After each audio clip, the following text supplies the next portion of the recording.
সে কমার মধ্যে আছে না, এই জন্য মানে খুব বিরক্ত হয় আর কি। তারপরে আমরা একটু যে আসে দেখতেই তো আসছে, আর সবাই তো ওর কষ্টটা বুঝেই আসছে, তো ওই জন্য আমরা মানে নানাই টানাই ওদের সামনে আনি কোনোভাবেই, কিন্তু আসতে চাই না।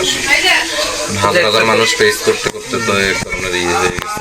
একটা বিষয় নিয়ে মানুষ আসলে বলতেছে যে শেষ পর্যন্ত লাশ দুটা মানে একটা লাশ ভাই আমাদের চেষ্টার কোনো ত্রুটি ছিল না, আমি আপনার বিষয়টা ক্লিয়ার করে দিচ্ছেন। আমি কতগুলা কাগজপত্র রেডি করছি, শুধু ওদেরকে আনবো, আমাদের চেয়ারম্যান সই স্বাক্ষর দিয়ে যেখানে মৃতদেহ বাংলাদেশে প্রেরণের জন্য ওয়ারিশগণের অনুমতি আমি 60 জনের ও 4টা ইয়ে রেডি করে আমি যখন ইয়েতে যাই যে আমাদের চেয়ারম্যানের আমি 4 দিন গেছি এগুলোর জন্য, শুধু ইয়ে পাই নাই। তারপর সব কাগজ রেডি করছি, ওই যে মৃত্যু সনদ জন্ম সনদ গুলা ওদের আবার ইয়েতে ওই সাবধানের দোকানে দিয়ে আসছি আমি ফটোকপি করার জন্য, সব তুলছি আমি চেয়ারম্যান সাহেবের। এটা আমি ওই যে একটা ইয়েতে বলছিলাম যে আপনারা যদি কিছু জানার থাকে মানে আমার না ইয়ে করে আপনারা আমাদের চেয়ারম্যান সাহেবের কাছ থেকে জানিয়ে নিন বিষয়টা, আমাদের কতটা চেষ্টা ছিল। কিন্তু ওই জায়গার আইনি জটিলতায় পড়ে গিয়ে আমরা ঝামেলায় পড়ে গেছি। ওখানে সৌদি সরকারে ওই যুদ্ধ লাগার পরে ওরা বলছে আজনবীদের মানে লাশগুলা দ্রুত বের করে ফেলার জন্য আমাদেরকে 1 দিনের সময় দিচ্ছে, কন্ডিশন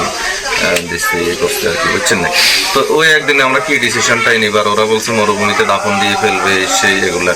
তো এগুলোর পরে তো আমরা নিরুপায় হয়ে পরে দিতে পারি, তো আমাদের হাতে তো ছিল না, একদিন সময় কি বা করা যায়। আর ভাই যেটা কথা, মরার পরে অনেকেই যেভাবে একদম খুব ইয়ে হয়ে উঠছে একদম, আগে কিন্তু এত জোরালো ভাবে কেউ কখনো কিছু বলেনি।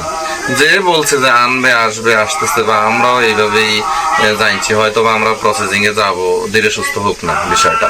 আর এটা তো একদিনেও হয় না বা এক সপ্তাহ হয় না। ওই যে বিষ্ণুপুর যে ছেলেটা নিয়ে আসবো কি এখনো পারছে আনতে? এখন আনতে পারবে না, এখনো পারে না। তো এগুলো লম্বা সময়, আর আমাদের 4 জন মানুষ, আমি তো প্রতিনিয়তই সিদ্ধান্তহীনতায় ভুগছি। কি বলছি বুঝছেন না ভাই, আমার এগুলা তো বুঝাইতে পারি না আমি। আমরা যে কোন আগুন পোহাইতেছি, বা আমাদের যে আমরা যে একটা শোকাহত পরিবার, বা আমাদের শোকের চেয়ে পাবলিকের শোক কিন্তু খুব বেশি না। পাবলিকের কথা ওরা একটা কমেন্টস একটা ইয়ে করে ফেললে ওরা মনে করে যে ইয়ে, কিন্তু আমরা ওই যে আমার আম্মার সাথে একটু দেখা করিয়েন কি অবস্থা। আমি ওই 2 জনকে তো আমি এখন ফাইজা বিষয়টা যে জানছি কিভাবে, ফাইজার বিষয়টা যেদিন ওদের দাফন হয় 10 তারিখে রানিং মাসে, তো সেদিন আমরা ইচ্ছা করে মানে জানানো উচিত দরকার এবং ওরা দেখানো দরকার অন্তত সেদিন লাস্ট বার। তো ওই হিসেবে আমরা ইয়ে করছি ভিডিও কলে ওখান থেকে যে এর মামা আসছিল, তারপরে আমার আত্মীয় মানে আপনার বাড়ির ভাইরা সবাই ছিল এখানে, যারা দাফনে অংশগ্রহণ করছে ওরা সবাই ওখানে ওদের ভিডিও কলে আমরা বলছি দেখাইতে বলছি, দেখাইছি না আমরাও দেখবো, দেখুক শেষ দেখাটা একটু। তো দেখছে, দেখে কান্নাকাটি করছে।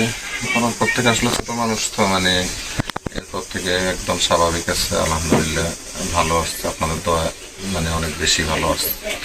মানে ভিতরে এগুলা এখন আর ই করে না, মানে অনুভবও করে না, হয়তো বা বয়সের সাথে সাথে এখন ছোট মানুষ না, ভুলে যাবে না, হয়তো তখন ফিল হবে বিষয়টা, একটু বয়সটা যখন হবে। আর এখনো যদি তার ওই ধরনের অ্যাডাল্ট বয়স থাকতো, হয়তো বা আমরা এখন পর্যন্ত তারা থামানোটা মুশকিল হয়ে যায়। কি বলছি বুঝছেন, ছোট মানুষ তো লোকে থাকে, বেড়ায়, যে আমার মেয়েরা আছে, ছেলে আছে, আমার ওয়াইফ, তারপরে প্রমাণ এগুলো আমাদের সাথে ভালো আসছে, অনেক ভালো।